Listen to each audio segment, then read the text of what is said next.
ನೋಡಿ, ರಾಜ್ಯದಲ್ಲಿ ಈ ವಿಚಾರ ಯಾವಾಗ್ಲೂ ಕೂಡ ಆಗಾಗ ಚರ್ಚೆಗೆ ಬರ್ತಾ ಇರುತ್ತೆ. ದಲಿತ ಸಿಎಂ ರೇಸ್ ನಲ್ಲಿ ಯಾರ್ಯಾರಿದ್ದಾರೆ ಹಾಗಿದ್ರೆ? ಈಗ ಪರಮೇಶ್ವರ್ ಅವರು ಹೇಳ್ತಾ ಇದ್ರು, ಮುನಿಯಪ್ಪ ಅವರು ಸಿಎಂ ಆದ್ರೆ ನಾವು ಸ್ವಾಗತಿಸ್ತೇವೆ. 7 ಬಾರಿ ಅವರು ಎಂಪಿ ಆದಂತಹ ವಿಚಾರ ಏನ್ ಸಾಮಾನ್ಯ ಅಲ್ಲ, ಸೆಂಟ್ರಲ್ ಅಲ್ಲಿ ಮಿನಿಸ್ಟರ್ ಆಗಿದ್ದಂತವ್ರು ಅಂತ ಹೇಳಿ. ಹಾಗಿದ್ರೆ ಅಸಲಿಗೆ ಕಾಂಗ್ರೆಸ್ನಲ್ಲಿ ಒಂದು ಪಕ್ಷ ಹೈಕಮಾಂಡ್ನವರು ದಲಿತ ಸಮುದಾಯದವರನ್ನ ಸಿಎಂ ಮಾಡ್ತಾರೆ ಅಂತಾದರೆ ಯಾರ್ಯಾರಿದಾರಪ್ಪ ರೇಸ್ ಅಲ್ಲಿ ಅನ್ನೋದನ್ನ ನೋಡ್ತಾ ಹೋಗೋಣ. ಮೊದಲನೇದಾಗಿ ಮಲ್ಲಿಕಾರ್ಜುನ್ ಖರ್ಗೆ ಅವರು. ಮಲ್ಲಿಕಾರ್ಜುನ್ ಖರ್ಗೆ ಅವರು ಈ ಹಿಂದೆನೆ ಕರ್ನಾಟಕದ ಮುಖ್ಯಮಂತ್ರಿ ಆಗ್ಬಿಡ್ಬೇಕಾಗಿತ್ತು, ಆದ್ರೆ ಆಗ್ಲಿಲ್ಲ. ಅವ್ರ ನಸೀಬ್ ಸರಿ ಇರಲಿಲ್ಲ, ಹೈಕಮಾಂಡ್ ಈ ಕಡೆ ಬಿಡ್ಲೇ ಇಲ್ಲ. ಹಿಂಗಾಗಿ ಮಲ್ಲಿಕಾರ್ಜುನ್ ಖರ್ಗೆ ಅವರು ಸಿಎಂ ಆಗಲಿಲ್ಲ. ಮೊನ್ನೆ ಅಷ್ಟೇ ಸ್ವತಃ ಮಲ್ಲಿಕಾರ್ಜುನ್ ಖರ್ಗೆ ಅವರೇ ಈ ಬಗ್ಗೆ ಹೇಳಿಕೊಂಡಿದ್ದಾರೆ, ಮಾತಾಡಿದ್ದಾರೆ ಅವರು. ಇನ್ನ ಖರ್ಗೆ ಅವರು ಸದ್ಯಕ್ಕಂತೂ ಎಐಸಿಸಿ ಅಧ್ಯಕ್ಷರಿದ್ದಾರೆ. ಅವರ ಮಗ ಕೂಡ ಈಗ ರಾಜ್ಯದಲ್ಲಿ ಮಿನಿಸ್ಟರ್ ಇದ್ದಾರೆ. ಯಾರಾಗಬಹುದು ಅನ್ನೋದು ಸದ್ಯಕ್ಕಿನ ಪ್ರಶ್ನೆ. ನೋಡೋಣ ಮಲ್ಲಿಕಾರ್ಜುನ್ ಖರ್ಗೆ ಅವರಿಗೆ ಆ ನಸೀಬು ಈಗಲಾದ್ರೂ ಇದೆಯಾ ಅಂತ ಹೇಳಿ. ಇನ್ನು next doctor G Parameshwar.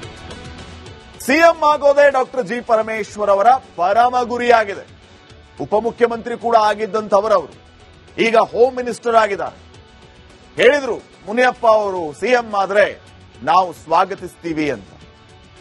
High command ಏನಾದ್ರು ಪರಮೇಶ್ವರ್ ಅವರಿಗೆ ಸಿಎಂ ಆಗ್ಬಿಡಿ ಪರಮೇಶ್ವರ್ ಅವರೇ ಅಂತ ಹೇಳಿಬಿಟ್ರೆ, ಪರಮೇಶ್ವರ್ ಇಲ್ಲ ಸಾರ್, ಮುನಿಯಪ್ಪ ಅವರು ನನಗಿಂತ ಸೀನಿಯರು, ಅವರಾಗ್ಲಿ ಅಂತ ಹೇಳ್ಬಿಡ್ತಾರಾ? ಇವೆಲ್ಲ ಸುಮ್ಮನೆ ಹೇಳುವಂತ ಮಾತುಗಳು.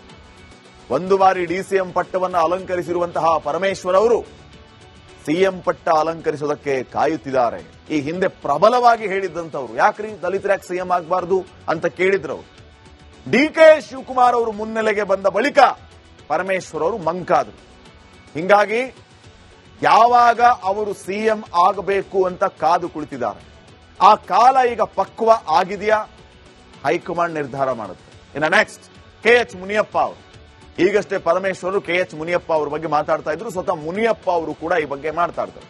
ಸೋಲು ಕಾಣದ ನಾಯಕ ಅಂತ ಮುನಿಯಪ್ಪ ಅವರು ಅನ್ನಿಸ್ಕೊಂಡಿದ್ರು. ಸೋಲಿಲ್ಲದ ಸರ್ದಾರ್ ಅಂತ. 7 ಸಾರಿ ಎಂಪಿ ಆದ್ರು. ಅಂದ್ರೆ 35 ವರ್ಷ.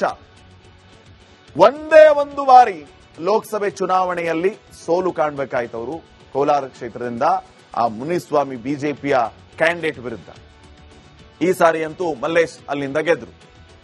ದೆಹಲಿ ನಾಯಕರ ಆಪ್ತ ರಾಜಕೀಯದಲ್ಲಿ ಅನುಭವ ಇರುವಂತವರು ಮುನಿಯಪ್ಪ ಅವರು. ಸೆಂಟ್ರಲ್ ಅಲ್ಲಿ ಮಿನಿಸ್ಟರ್ ಕೂಡ ಆಗಿದ್ದಂತವರು ಮುನಿಯಪ್ಪ ಅವರು. ಹೀಗಾಗಿ ಇವರಿಗೆ ಎಷ್ಟರ ಮಟ್ಟಿಗೆ ಅವಕಾಶ ಇದೆ? ಮುನಿಯಪ್ಪ ಅವರು ಸತೀಶ್ ಜಾರಕಿಹೊಳಿನ, ಎಂಬಿ ಪಾಟೀಲ್ ಅವ್ರನ್ನ, ಡಿಕೆ ಶಿವಕುಮಾರ್ ಅವ್ರನ್ನ, ಪರಮೇಶ್ವರ್ನ, ಖರ್ಗೆನ ಎಲ್ಲರನ್ನೂ ಓವರ್ಟೇಕ್ ಮಾಡಿ ಸಿಎಂ ಆಗೋದಕ್ಕೆ ಸಾಧ್ಯನಾ? ಓಕೆಪ್ಪ, ನಾವು ದಲಿತ ಸಮುದಾಯ ಅಷ್ಟೇ ವಿಚಾರ ಮಾಡಿದ್ರೆ ಸತೀಶ್ ಜಾರಕಿಹೊಳಿ ಇದ್ದಾರೆ, ಪರಮೇಶ್ವರ್ ಇದ್ದಾರೆ, ಖರ್ಗೆ ಇದ್ದಾರೆ, ಇವ್ರನ್ನೆಲ್ಲ ಓವರ್ಟೇಕ್ ಮಾಡಿ ಮುನಿಯಪ್ಪ ಅವರು ಕೂರೋದಕ್ಕೆ ಸಾಧ್ಯನಾ? ನವೆಂಬರ್ ಕ್ರಾಂತಿ ಸದ್ಯಕ್ಕೆ ಸಂಪುಟ ಪುನರ್ರಚನೆ ಆದ್ರೆ ಇವರು ಮಿನಿಸ್ಟರ್ ಸ್ಥಾನ ಆದ್ರೂ ಗಟ್ಟಿಯಾಗಿ ಉಳಿಯುತ್ತಾ? ಅದು ಕೂಡ ಈಗ ಚರ್ಚೆ ಆಗ್ತಾ ಇದೆ. ನೋಡೋಣ ಏನಾಗುತ್ತೆ ಅಂತ. ನೆಕ್ಸ್ಟ್ ಸತೀಶ್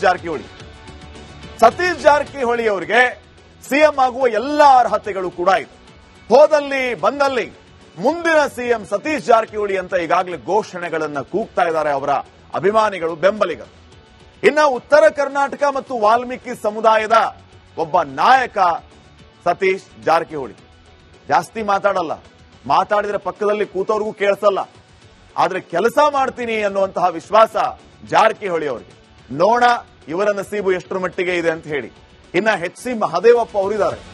ಡಾಕ್ಟರ್ ಸಾಹೇಬರು ಇವ್ರನ್ನ ಮರ್ತೇ ಬಿಟ್ಟಿದ್ವಿ ನಾವು. ಪ್ರಬಲ ದಲಿತ ಸಮುದಾಯಕ್ಕೆ ಸೇರಿರುವಂತ ನಾಯಕ ಎಚ್ ಸಿ ಮಹದೇವಪ್ಪ ಅವರು. ಇವರು ಏಬಲ್ ಕ್ಯಾಂಡಿಡೇಟೇ, ಜೆಂಟ್ಲ್ಮ್ಯಾನ್ ಪೊಲಿಟಿಷಿಯನ್. ಮಾಧ್ಯಮಗಳಿಗೆ ಸುತ್ತಿ ಬಳಸಿ ಮಾತಾಡ್ತಾರೆ, ನೇರವಾಗಿ ಉತ್ತರ ಕೊಡೋದೇ ಇಲ್ಲ ಇವರು. ನಮ್ಮ ಪ್ರಶ್ನೆಗೆ ಪ್ರಶ್ನೆ ಇರುತ್ತೆ ಅವರು. ನಾನು ದಲಿತ ಸಿಎಂ ರೇಸ್ನಲ್ಲಿ ಇದ್ದೀನಿ ಅಂತ ಮಹದೇವಪ್ಪ ಅವರು ಹೇಳಿದ್ದಾರೆ. ಏನಾಗುತ್ತೆ ಮಹದೇವಪ್ಪ ಅವರ ನಸೀಬು? ಆಗಬಹುದಾ ಆ ರೀತಿ ಒಂದು ಪಕ್ಷ ದಲಿತರನ್ನ ಸಿಎಂ ಮಾಡೋದಕ್ಕೆ ಕಾಂಗ್ರೆಸ್ ಹೈಕಮಾಂಡ್ ಒಪ್ಪಿದ್ದಾರೆ?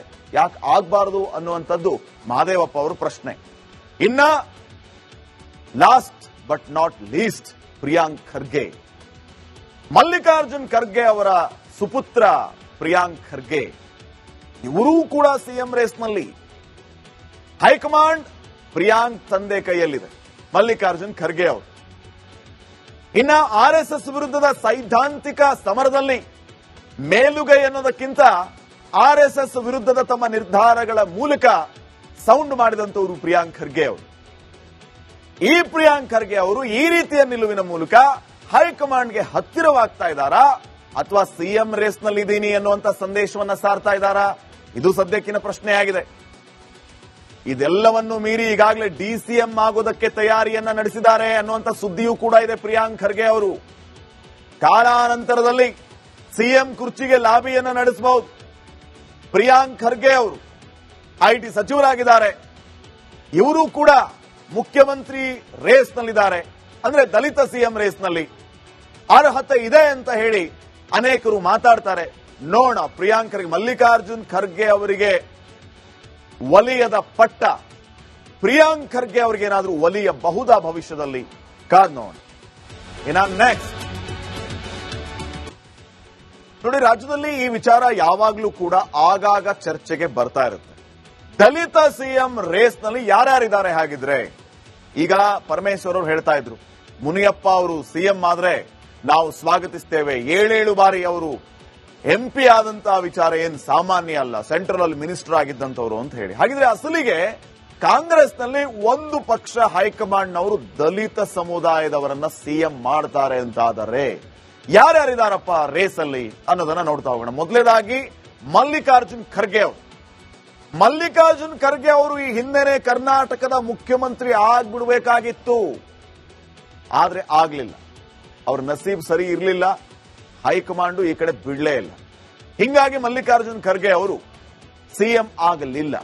ಮೊನ್ನೆ ಅಷ್ಟೇ ಸ್ವತಃ ಮಲ್ಲಿಕಾರ್ಜುನ್ ಖರ್ಗೆ ಅವರೇ ಈ ಬಗ್ಗೆ ಹೇಳಿಕೊಂಡಿದ್ದಾರೆ, ಮಾತಾಡಿದ್ದಾರೆ ಅವರು. ಇನ್ನ ಖರ್ಗೆ ಅವರು ಸದ್ಯಕ್ಕಂತೂ AICC ಅಧ್ಯಕ್ಷರಿದ್ದಾರೆ. ಅವರ ಮಗ ಕೂಡ ಈಗ ರಾಜ್ಯದಲ್ಲಿ ಮಿನಿಸ್ಟರ್ ಇದ್ದಾರೆ. ಯಾರಾಗಬಹುದು ಅನ್ನೋದು ಸದ್ಯಕ್ಕಿನ ಪ್ರಶ್ನೆ. ನೋಡೋಣ ಮಲ್ಲಿಕಾರ್ಜುನ್ ಖರ್ಗೆ ಅವರಿಗೆ ಆ ನಸೀಬು ಈಗಲಾದ್ರೂ ಇದೆಯಾ ಅಂತ ಹೇಳಿ. ಇನ್ನು next doctor G. Parameshwar. CM ಆಗೋದೇ ಡಾಕ್ಟರ್ G. ಪರಮೇಶ್ವರ್ ಅವರ ಪರಮ ಗುರಿಯಾಗಿದೆ. ಉಪಮುಖ್ಯಮಂತ್ರಿ ಕೂಡ ಆಗಿದ್ದಂಥವರವರು ಈಗ ಹೋಮ್ ಮಿನಿಸ್ಟರ್ ಆಗಿದ್ದಾರೆ. ಹೇಳಿದ್ರು ಮುನಿಯಪ್ಪ ಅವರು ಸಿಎಂ ಆದ್ರೆ ನಾವು ಸ್ವಾಗತಿಸ್ತೀವಿ ಅಂತ. ಹೈಕಮಾಂಡ್ ಏನಾದ್ರು ಪರಮೇಶ್ವರ್ ಅವರಿಗೆ ಸಿಎಂ ಆಗ್ಬಿಡಿ ಪರಮೇಶ್ವರ್ ಅವರೇ ಅಂತ ಹೇಳಿಬಿಟ್ರೆ, ಪರಮೇಶ್ವರ್ ಇಲ್ಲ ಸಾರ್, ಮುನಿಯಪ್ಪ ಅವರು ನನಗಿಂತ ಸೀನಿಯರು, ಅವರಾಗ್ಲಿ ಅಂತ ಹೇಳ್ಬಿಡ್ತಾರಾ? ಇವೆಲ್ಲ ಸುಮ್ಮನೆ ಹೇಳುವಂತ ಮಾತುಗಳು. ಒಂದು ಬಾರಿ DCM ಪಟ್ಟವನ್ನು ಅಲಂಕರಿಸಿರುವಂತಹ ಪರಮೇಶ್ವರ್ ಅವರು ಸಿಎಂ ಪಟ್ಟ ಅಲಂಕರಿಸೋದಕ್ಕೆ ಕಾಯುತ್ತಿದ್ದಾರೆ. ಈ ಹಿಂದೆ ಪ್ರಬಲವಾಗಿ ಹೇಳಿದ್ದಂಥವ್ರು, ಯಾಕ್ರಿ ದಲಿತರ ಯಾಕೆ ಸಿಎಂ ಆಗಬಾರ್ದು ಅಂತ ಕೇಳಿದ್ರು. DK ಶಿವಕುಮಾರ್ ಅವರು ಮುನ್ನೆಲೆಗೆ ಬಂದ ಬಳಿಕ ಪರಮೇಶ್ವರ್ ಅವರು ಮಂಕಾದ್ರು. ಹಿಂಗಾಗಿ ಯಾವಾಗ ಅವರು ಸಿಎಂ ಆಗಬೇಕು ಅಂತ ಕಾದು ಕುಳಿತಿದ್ದಾರೆ. ಆ ಕಾಲ ಈಗ ಪಕ್ವ ಆಗಿದೆಯಾ? ಹೈಕಮಾಂಡ್ ನಿರ್ಧಾರ ಮಾಡುತ್ತೆ. ಇನ್ನು ನೆಕ್ಸ್ಟ್ KH ಮುನಿಯಪ್ಪ ಅವರು. ಈಗಷ್ಟೇ ಪರಮೇಶ್ವರ್ KH ಮುನಿಯಪ್ಪ ಅವರ ಬಗ್ಗೆ ಮಾತಾಡ್ತಾ ಇದ್ರು. ಸ್ವತಃ ಮುನಿಯಪ್ಪ ಅವರು ಕೂಡ ಈ ಬಗ್ಗೆ ಮಾತಾಡ್ತಾರೆ. ಸೋಲು ಕಾಣದ ನಾಯಕ ಅಂತ ಮುನಿಯಪ್ಪ ಅವರು ಅನ್ನಿಸ್ಕೊಂಡಿದ್ರು. ಸೋಲಿಲ್ಲದ ಸರ್ದಾರ್ ಅಂತ. 7 ಸಾರಿ MP ಆದ್ರು. ಅಂದ್ರೆ 35 ವರ್ಷ. ಒಂದೇ ಒಂದು ಬಾರಿ ಲೋಕಸಭೆ ಚುನಾವಣೆಯಲ್ಲಿ ಸೋಲು ಕಾಣಬೇಕಾಯ್ತು ಅವರು ಕೋಲಾರ ಕ್ಷೇತ್ರದಿಂದ ಆ ಮುನಿಸ್ವಾಮಿ ಬಿಜೆಪಿಯ ಕ್ಯಾಂಡಿಡೇಟ್ ವಿರುದ್ಧ. ಈ ಸಾರಿ ಅಂತೂ ಮಲ್ಲೇಶ್ ಅಲ್ಲಿಂದ ಗೆದ್ರು. ದೆಹಲಿ ನಾಯಕರ ಆಪ್ತ ರಾಜಕೀಯದಲ್ಲಿ ಅನುಭವ ಇರುವಂತವರು ಮುನಿಯಪ್ಪ ಅವರು. ಸೆಂಟ್ರಲ್ ಅಲ್ಲಿ ಮಿನಿಸ್ಟರ್ ಕೂಡ ಆಗಿದ್ದಂತವರು ಮುನಿಯಪ್ಪ ಅವರು. ಹೀಗಾಗಿ ಇವರಿಗೆ ಎಷ್ಟರ ಮಟ್ಟಿಗೆ ಅವಕಾಶ ಇದೆ? ಮುನಿಯಪ್ಪ ಅವರು ಸತೀಶ್ ಜಾರಕಿಹೊಳಿನ, MB ಪಾಟೀಲ್ ಅವ್ರನ್ನ, DK ಶಿವಕುಮಾರ್ ಅವ್ರನ್ನ, ಪರಮೇಶ್ವರ್ನ, ಖರ್ಗೆನ ಎಲ್ಲರನ್ನೂ ಓವರ್ಟೇಕ್ ಮಾಡಿ ಸಿಎಂ ಆಗೋದಕ್ಕೆ ಸಾಧ್ಯನಾ? ಓಕೆಪ್ಪ, ನಾವು ದಲಿತ ಸಮುದಾಯ ಅಷ್ಟೇ ವಿಚಾರ ಮಾಡಿದ್ರೆ ಸತೀಶ್ ಜಾರಕಿಹೊಳಿ ಇದ್ದಾರೆ, ಪರಮೇಶ್ವರ್ ಇದ್ದಾರೆ, ಖರ್ಗೆ ಇದ್ದಾರೆ, ಇವ್ರನ್ನೆಲ್ಲ ಓವರ್ಟೇಕ್ ಮಾಡಿ ಮುನಿಯಪ್ಪ ಅವರು ಕೂರೋದಕ್ಕೆ ಸಾಧ್ಯನಾ? ನವೆಂಬರ್ ಕ್ರಾಂತಿ ಸದ್ಯಕ್ಕೆ ಸಂಪುಟ ಪುನರ್ರಚನೆ ಆದ್ರೆ ಇವರು ಮಿನಿಸ್ಟರ್ ಸ್ಥಾನ ಆದ್ರೂ ಗಟ್ಟಿಯಾಗಿ ಉಳಿಯುತ್ತಾ? ಅದು ಕೂಡ ಈಗ ಚರ್ಚೆ ಆಗ್ತಾ ಇದೆ. ನೋಡೋಣ ಏನಾಗುತ್ತೆ ಅಂತ. ನೆಕ್ಸ್ಟ್ ಸತೀಶ್ ಜಾರಕಿಹೊಳಿ ಅವರಿಗೆ ಸಿಎಂ ಆಗುವ ಎಲ್ಲ ಅರ್ಹತೆಗಳು ಕೂಡ ಇದೆ. ಹೋದಲ್ಲಿ ಬಂದಲ್ಲಿ ಮುಂದಿನ ಸಿಎಂ ಸತೀಶ್ ಜಾರಕಿಹೊಳಿ ಅಂತ ಈಗಾಗಲೇ ಘೋಷಣೆಗಳನ್ನ ಕೂಗ್ತಾ ಇದ್ದಾರೆ ಅವರ ಅಭಿಮಾನಿಗಳು, ಬೆಂಬಲಿಗರು. ಇನ್ನು ಉತ್ತರ ಕರ್ನಾಟಕ ಮತ್ತು ವಾಲ್ಮೀಕಿ ಸಮುದಾಯದ ಒಬ್ಬ ನಾಯಕ ಸತೀಶ್ ಜಾರಕಿಹೊಳಿ.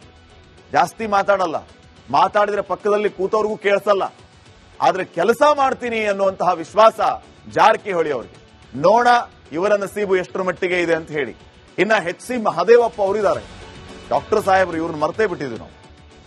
ಪ್ರಬಲ ದಲಿತ ಸಮುದಾಯಕ್ಕೆ ಸೇರಿರುವಂತ ನಾಯಕ ಎಚ್ ಸಿ ಮಹದೇವಪ್ಪ ಅವರು. ಇವರು Abel ಕ್ಯಾಂಡಿಡೇಟೇ, gentleman politician.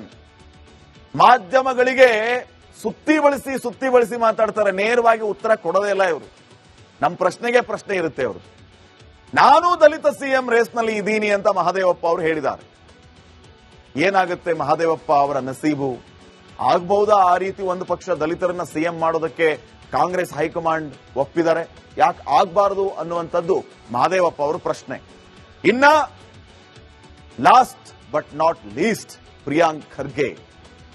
Mallikarjun Kharge ಅವರ ಸುಪುತ್ರ ಪ್ರಿಯಾಂಕ್ ಖರ್ಗೆ, ಇವರೂ ಕೂಡ ಸಿಎಂ ರೇಸ್ನಲ್ಲಿ. ಹೈಕಮಾಂಡ್ ಪ್ರಿಯಾಂಕ್ ತಂದೆ ಕೈಯಲ್ಲಿದೆ, ಮಲ್ಲಿಕಾರ್ಜುನ್ ಖರ್ಗೆ ಅವರು. ಇನ್ನ ಆರ್ಎಸ್ಎಸ್ ವಿರುದ್ಧದ ಸೈದ್ಧಾಂತಿಕ ಸಮರದಲ್ಲಿ ಮೇಲುಗೈ ಅನ್ನೋದಕ್ಕಿಂತ ಆರ್ಎಸ್ಎಸ್ ವಿರುದ್ಧದ ತಮ್ಮ ನಿರ್ಧಾರಗಳ ಮೂಲಕ ಸೌಂಡ್ ಮಾಡಿದಂತವರು ಪ್ರಿಯಾಂಕ್ ಖರ್ಗೆ ಅವರು. ಈ ಪ್ರಿಯಾಂಕ್ ಖರ್ಗೆ ಅವರು ಈ ರೀತಿಯ ನಿಲುವಿನ ಮೂಲಕ ಹೈಕಮಾಂಡ್ಗೆ ಹತ್ತಿರವಾಗ್ತಾ ಇದ್ದಾರಾ ಅಥವಾ ಸಿಎಂ ರೇಸ್ನಲ್ಲಿ ಇದ್ದೀನಿ ಅನ್ನುವಂತ ಸಂದೇಶವನ್ನ ಸಾರ್ತಾ ಇದ್ದಾರಾ? ಇದು ಸದ್ಯಕ್ಕಿನ ಪ್ರಶ್ನೆಯಾಗಿದೆ. ಇದೆಲ್ಲವನ್ನು ಮೀರಿ ಈಗಾಗಲೇ ಡಿಸಿಎಂ ಆಗೋದಕ್ಕೆ ತಯಾರಿಯನ್ನ ನಡೆಸಿದ್ದಾರೆ ಅನ್ನುವಂತ ಸುದ್ದಿಯೂ ಕೂಡ ಇದೆ ಪ್ರಿಯಾಂಕ್ ಖರ್ಗೆ ಅವರು. ಕಾಲಾನಂತರದಲ್ಲಿ ಸಿಎಂ ಕುರ್ಚಿಗೆ ಲಾಬಿಯನ್ನ ನಡೆಸಬಹುದು. ಪ್ರಿಯಾಂಕ್ ಖರ್ಗೆ ಅವರು ಐಟಿ ಸಚಿವರಾಗಿದ್ದಾರೆ, ಇವರು ಕೂಡ ಮುಖ್ಯಮಂತ್ರಿ ರೇಸ್ನಲ್ಲಿದ್ದಾರೆ. ಅಂದ್ರೆ ದಲಿತ ಸಿಎಂ ರೇಸ್ನಲ್ಲಿ ಅರ್ಹತೆ ಇದೆ ಅಂತ ಹೇಳಿ ಅನೇಕರು ಮಾತಾಡ್ತಾರೆ. ನೋಡೋಣ ಪ್ರಿಯಾಂಕ್ ಖರ್ಗೆ, ಮಲ್ಲಿಕಾರ್ಜುನ್ ಖರ್ಗೆ ಅವರಿಗೆ ಒಲಿಯದ ಪಟ್ಟ ಪ್ರಿಯಾಂಕ್ ಖರ್ಗೆ ಅವರಿಗೆ ಏನಾದರೂ ಒಲಿಯಬಹುದಾ ಭವಿಷ್ಯದಲ್ಲಿ? ಕಾದ್ ನೋಡೋಣ. ಇನ್ನ ನೆಕ್ಸ್ಟ್